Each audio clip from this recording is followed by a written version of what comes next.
सुरेश एक किसान था। उसके पास खेत का एक टुकड़ा था और उस खेत में वो मिर्च उगाया करता था। कुछ दिनों में सुरेश के खेत में खूब सारे हिरवी मिर्च की खेती हो जाती है। ये देखकर सुरेश बहुत खुश होता है। अरे वाह, इस बार तो मिर्च की बहुत अच्छी खेती हुई है। सारे के सारे मिर्च को इकट्ठा करके मंडी में जाकर भेज दूंगा।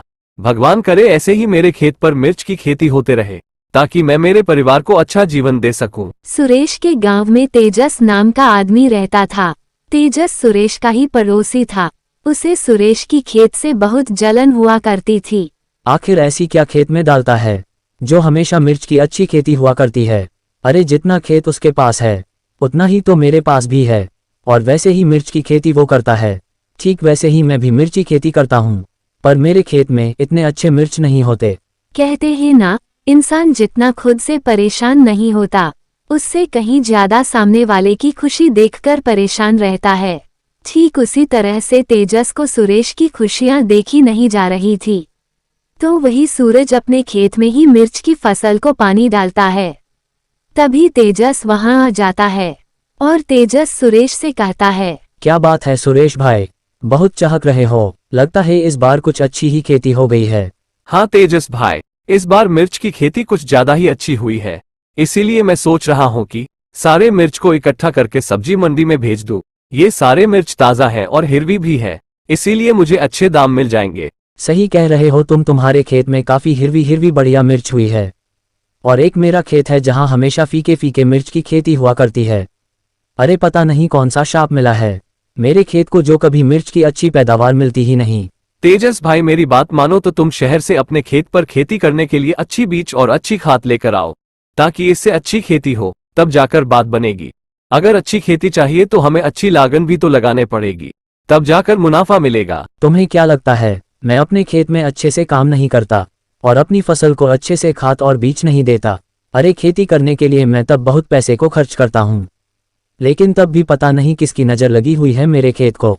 अच्छा भाई, अब मैं चलता हूँ। घर पर लोग मेरा इंतजार कर रहे होंगे।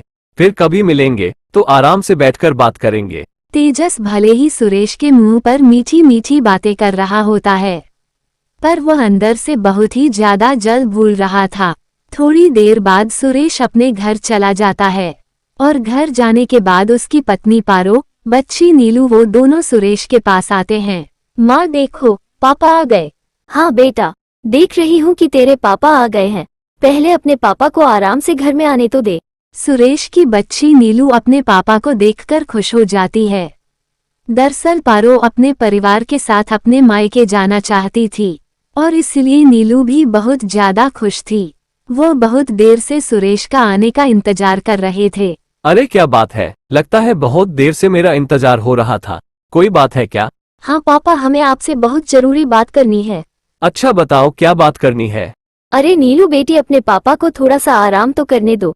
तुम तो आते ही शुरू हो गई। पहले इनको थोड़ा सा चाय नाश्ता कर लेने दो, उसके बाद आराम से उस बारे में बात कर लेंगे। अरे पारो, कोई बात नहीं, चाय नाश्ता तो होता ही रहेगा।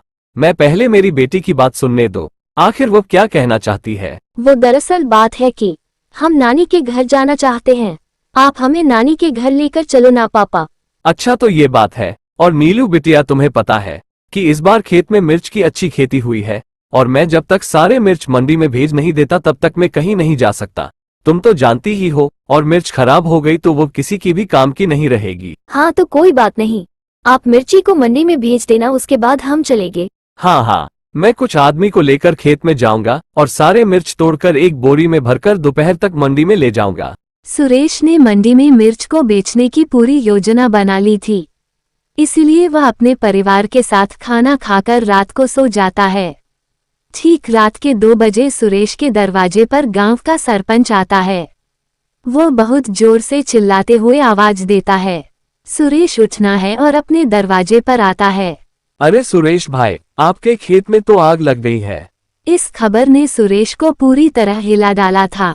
बेचारा सुरेश चिल्लाते हुए अपने खेत की ओर जाता है। खेत पहुंचकर देखता है कि उसका खेत पूरी तरह से जलकर राख हो चुका है। सारे के सारे मिर्च राख बन चुके हैं। ये देखकर सुरेश आंखों में आंसू को सैलाब उठ जाता है और वह रोने लगता है। क्योंकि उसने अपने खेत पर खून पसीना एक करके मेहनत की थी। हे भगवान, आखिर मेरे खेत को किसी की नजर लग गई। कौन है कि मेरी खुशियों से जल रहा है? किसने मेरे खेत में आग लगाई है? अरे क्या बिगाड़ा है मैं किसी का? ऐसे तैसे मिर्च की खेती करके मेरे परिवार गुजारा कर रहा था।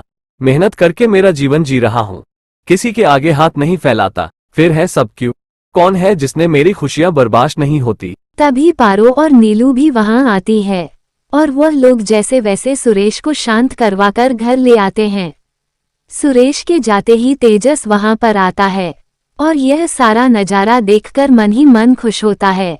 तेजस कैसे ही सुरेश के खुशियों में आग लगाना चाहता था, इसीलिए वह रात के 1 बजे सुरेश के खेत जाता है और वह चोरी से सुरेश के खेत में आग लगाकर वहां से भाग जाता है। मजा आ गया सुरेश, बड़ा चेहक रहा था ना। तुम्हारे मिर्च की खेती पर चेहक ना आंसू में बदल गया। अभी तो मुझे बड़ा मजा आ रहा है। जब मैं आगे नहीं बढ़ रहा तो मैं किसी और को आगे बढ़ने कैसे दे सकता हूँ। तेजस ने ही सुरेश के खेत पर आग लगाई थी और है सब करके तेजस को बहुत खुशी मिल रही थी। लेकिन वही सुरेश बेचारा पूरी तरह से टूट गया था, क्योंकि उसने अपने आंखों के सामने अपने खून पसीना लगाने की मेहनत को रात में होते हुए देखा था। मैं अच्छे से जानता हूँ कि कोई तो ऐसा है, वो मुझे और मेरी खुशियों से डरता है, पर मैं हार नहीं मानूंगा। मैं फिर से खेती करूंगा। कल मैं शहर जाऊंगा पारो और अच्छे से खेती करूंगा। सुरेश के पास थोड़े बहुत पैसे बचे हुए थे। सुरेश उन्हें पैसों को लेकर कल शहर के लिए निकल जाता है। सुरेश शहर की ओर जाते समय सुरेश के पैसे खो जाते हैं। शहर पहुंचकर वह उसके पास रखे हुए पैसे देखता है, तभी उसके पैसे उसे दिखाई नहीं देते। तभी वहां पर एक पंडित आता है। वो पंडित सुरेश से कहता है, बेटा, तुम्हारे पास पीने के लिए पानी मिलेगा क्या? हाँ बाबा, ये लो पानी, कम से कम तुम्हारी प्यास तो बुझ जाए। क्या हुआ बेटा, तुम बड़ा परेशान दिख रहे हो। बेचारा सुरेश रोते हुए वह पंडित को सारी बात बताता है, जिसके बाद वो पंडित सुरेश से कहता है, अरे बेटा, तुम चिंता क्यों करते हो? मैं भी एक किसान हूँ और काफी समय से मैं खेती करता आया हूँ। मेरे पास कुछ मिर्ची के बीज रखे हैं, वह तुम बीज ले जाओ। वो बीज अपने खेत में उगो देना और देखना कुछ ही समय में तुम्हारे खेत पर सुंदर सुंदर मिर्च हो जाएंगे। वो पंडित सुरेश को मिर्च के बीज देता है। सुरेश वह मिर्च के बीज को घर ले आता है। अगले ही दिन सुरेश खेत में जाता है और उन बीज को देता है। देखते ही देखते हैं कुछ दिन बाद सुरेश के खेत में फिर से मिर्च की फसल अच्छी हो जाती है। उसके समझ ही में नहीं आता कि इतनी जल्दी मिर्च का फसल कैसे हुई। हे भगवान, इतनी जल्दी मेरे खेत में इतने अच्छे फसल कैसे हुई? अरे सुरेश, मैं हूँ जादुई मिर्च। ये कौन बोल रहा है? यहाँ तो मेरे अलावा कोई भी नहीं है। किसने बोला कि तुम्हारे सिवा कोई नहीं है? इधर देखो, मैं हूँ जादुई मिर्च। तुम जादुई मिर्च हो तो मेरे खेत में क्या कर रही हो? मैं यहाँ तुम्हारी मदद करने आई हूँ।